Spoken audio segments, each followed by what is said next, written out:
بسم اللہ الرحمن الرحیم۔ عن ابی ہریرہ رضی اللہ عنہ قال قال رسول اللہ صلی اللہ علیہ وسلم اول زمرۃ تلج الجنہ صورتہم علی صورت القمر لیلۃ البدر والذین علی آثارہم کاحسن کوکب دری فی السماء اذا لا یبصقون فیہا ولا یمتطخون ولا یتکبتون آنیتہم فیہا الذہب امشاتہم من الذہب والفضہ ومجامرہم العلوہ الانجوج عود الطیب ورشہم المسک ولکل واحد منہم زوجتان من الحور العین یرا مخ سوقہما من وراء اللحم من الحسن کما یرا الشراب الاحمر فی الزجاجۃ البیضاء وما فی الجنۃ اعظم لا اختلاف بینہم ولا تباغض قلوبہم قلب واحد یسبحون اللہ بکرۃ وعشیہ۔ یہ بخاری کی روایت ہے، رقم ہے 3024۔ ابو ہریرہ رضی اللہ عنہ بیان کرتے ہیں کہ رسول اللہ صلی اللہ علیہ وسلم نے فرمایا، سب سے پہلا گروہ جو جنت میں داخل ہوگا ان کی صورتیں ایسی روشن ہوں گی جیسے 14ویں کا چاند روشن ہوتا ہے۔ یعنی جب اللہ کے بندے وہاں سرفرازی پائیں گے، اور جس طرح کہ قرآن مجید میں تصویر ہے کہ ان کے اعمال نامے ان کے ہاتھ میں دیے جائیں گے، ان میں سے جو لوگ اصحاب الیمین ہیں وہ اپنے اہل و عیال کی طرف لوٹیں گے تو نہایت خوشی کے ساتھ بتائیں گے کہ میں کامیاب ہوا، اور ان سے بھی آگے بڑھ کر السابقون ہیں۔ تو السابقون جس طریقے سے اپنے مرتبے کے لحاظ سے قرآن مجید نے فرمایا ہے کہ المقربون ہے، ظاہر ہے کہ جنت میں بھی سب سے پہلے داخل ہوں گے۔ جنت میں داخل ہوگا سب سے پہلے جو گروہ، ان کی صورتیں ایسی روشن ہوں گی جیسے 14ویں کا چاند روشن ہوتا ہے۔ پھر ان کے بعد یعنی جس طریقے سے لوگ اپنے اعمال اور اپنے ایمان اور اپنے علم کی وجہ سے ممتاز ہوں گے، اسی ترتیب سے وہ اللہ کی جنت میں داخل ہوں گے، اللہ کی ابدی بادشاہی میں داخل ہوں گے۔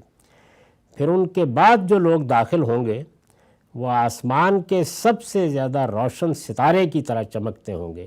ظاہر ہے کہ یہ ادبی اسالیب ہے، یہ بیان کرنے کے لیے کہ کیا روشنی ہوگی، کیا چہرے دمکتے ہوں گے، اللہ کی کیا رحمتیں ان کا احاطہ کیے ہوئے ہوں گی۔ ہم سب کو دعا کرنی چاہیے کہ اللہ تعالیٰ اس زمرے میں شامل کرے۔ یہ بڑی کامیابی ہے، کہا ہے نا کہ یہ تو فوز عظیم ہے، اور جن لوگوں کو اس کا شعور ہوا اور آخری درجے میں شعور ہوا، وہ جب اپنی منزل تک پہنچ جاتے تھے تو یہی کہتے تھے کہ فزت برب الکعبہ، کیونکہ اس سے بڑی کوئی کامیابی نہیں ہے۔ دنیا کی اس زندگی میں جس امتحان میں ڈالا گیا، آپ کامیاب ہو کر اپنے رب کی ملاقات کے لیے حاضر ہو گئے، تو وہاں اعمال کے لحاظ سے جو ان کی کیفیت ہوگی اسے یہاں ایک تصویر کی طرح سامنے لایا گیا ہے۔ رسالت مآب صلی اللہ علیہ وسلم نے کسی موقع پر یہ بیان فرمایا ہے۔ وہ آسمان کے سب سے زیادہ روشن ستارے کی طرح چمکتے ہوں گے۔ اب یہ بیان کیا ہے کہ ہماری جو دنیا کی زندگی ہے، اس میں جو جسم ہمیں دیے گئے ہیں یا جو ہماری خلقت کے لیے قاعدے اختیار کیے گئے ہیں، یہ بھی اللہ کا شاکار ہیں، اس میں کوئی شبہ نہیں ہے، لیکن ان سب کو کامل صورت نہیں دی گئی۔ یعنی اللہ تعالیٰ نے چونکہ یہ طے کر دیا کہ وہ اپنی کامل رحمت اور اپنے کمال خلق کا ظہور وہ آخرت میں کریں گے، یہ اللہ تعالیٰ کی طرف سے اعلان کر دیا گیا پیغمبروں کے ذریعے سے۔ چنانچہ اس دنیا میں اگرچہ یہاں بھی جمال ہے، یہاں بھی حسن ہے، یہاں پر بھی اللہ تعالیٰ نے شاہکار تخلیق کیے ہیں، لیکن ہر جگہ کچھ نقص رکھ دیا ہے۔ ہر جگہ کوئی ایسی چیز موجود ہے، بیماریاں لاحق ہو رہی ہیں، تکلیفیں آتی ہیں، ہماری قوت کے حدود متعین ہیں، موت سر کے اوپر تلوار لیے ہر وقت کھڑی ہے۔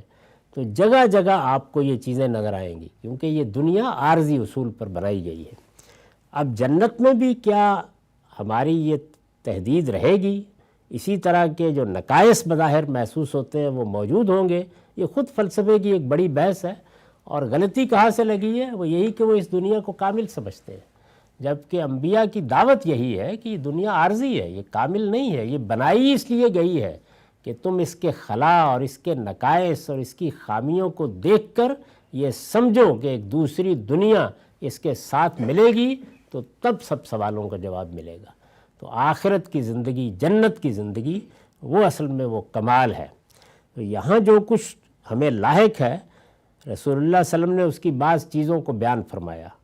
یہ کہا کہ وہ نہ تھوکیں گے، نہ ان کی ناک سے رطوبت نکلے گی، اور نہ بول و براز کی ضرورت لاحق ہوگی۔ یعنی یہ ساری چیزیں نا جو یہاں انسان کے لیے بشری کمزوریوں کی صورت میں ہے، فرمایا کہ یہ سب ختم ہو جائیں گے۔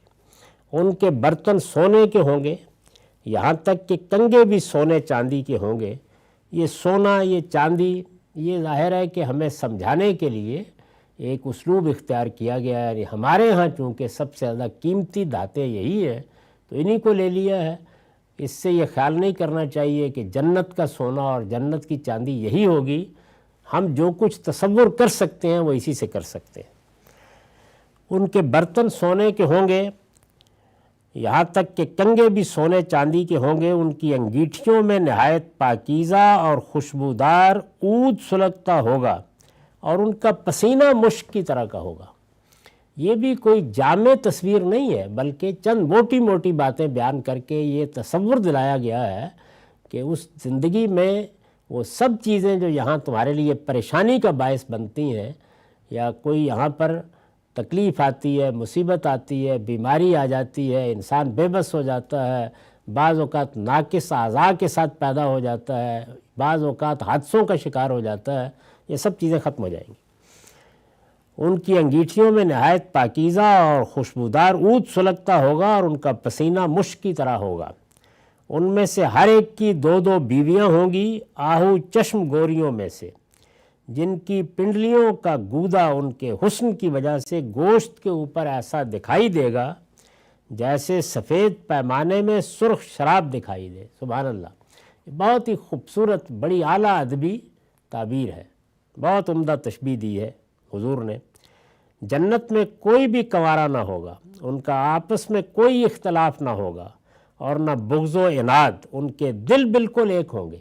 اب دیکھیے، پہلے وہ چیزیں بیان کیں جو جسم میں لاحق ہیں، یہاں پہ رطوبت نکلتی ہے، ناک سے نکلتی ہے، تھوکنا پڑتا ہے، بول و براز کی حاجت ہوتی ہے۔ اب یہ بیان کیا کہ یہ جو دلوں کے اندر یا ہمارے باطن میں چیزیں ہیں، یا رذائل جن کے ساتھ ہم جیتے ہیں، یہ بھی ختم ہو جائیں گے۔ ان کا آپس میں کوئی اختلاف نہ ہوگا، اور نہ بغض و عناد، ان کے دل بالکل ایک ہوں گے۔ وہ صبح و شام وہاں اللہ کی تسبیح و تحلیل میں مشغول رہیں گے۔ وہ جس کو بیان کیا ہے نا کہ وہاں کوئی لغو و تعصیم نہیں سنیں گے وہ، تو گویا پاکیزہ زندگی۔ اور اگر اس آخری چیز کو سامنے رکھیے تو فرشتوں کی سی زندگی، یہ وہاں پر ان لوگوں کو حاصل ہو جائے گی۔ اس میں نے ایک نوٹ لکھا ہے، ان آہو چشم گوریوں کا ذکر قرآن میں بھی کئی مقامات پر ہوا ہے۔ یہ الگ سے پیدا کی جائیں گی یا اسی دنیا کی عورتوں کو اعادہ خلق کے بعد یہ صورت دے دی جائے گی؟ بظاہر یہ دوسری بات ہی قرینِ قیاس معلوم ہوتی ہے، تاہم اصل حقیقت اللہ کے علم میں ہے، اور وہ قیامت ہی میں سامنے آئے گی۔ میں نے حال میں اعتراضات سیریز میں جنت کی حور کے زیر عنوان اپنا جو موقف بیان کیا، اس میں بھی یہ روایت پڑھ کر اپنا یہ نوٹ بھی سامنے رکھ دیا ہے کہ قرینِ قیاس یہی بات ہے، تاہم کوئی حتمی چیز کہنے سے گریز کرنا چاہیے، اس لیے کہ آخری علم اللہ ہی کے پاس ہے۔ اقول قولی ھذا واستغفر اللہ لی ولکم ولسائر المسلمین۔